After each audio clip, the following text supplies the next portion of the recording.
Hi friends, എല്ലാവർക്കും അഷ്മികാസ് വേൾഡിന്റെ daily ന്യൂസിലേക്ക് സ്വാഗതം. ഫെബ്രുവരി 13 ലോക റേഡിയോ ദിനം.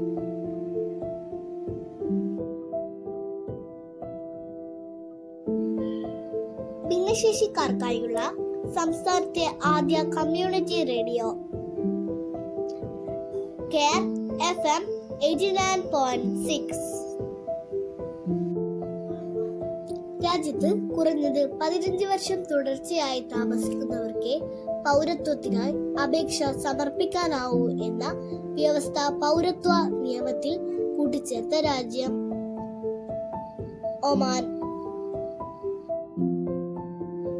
US national academy of engineering അംഗത്വം ലഭിച്ച മലയാളി S. സോമനാഥ്. വീഡിയോ ഇഷ്ടപ്പെട്ടാൽ ലൈക്ക് ചെയ്യാനും സബ്സ്ക്രൈബ് ചെയ്യാനും ഷെയർ ചെയ്യാനും കമൻറ്റ് ചെയ്യാനും മറക്കരുതേ. Thank you for watching.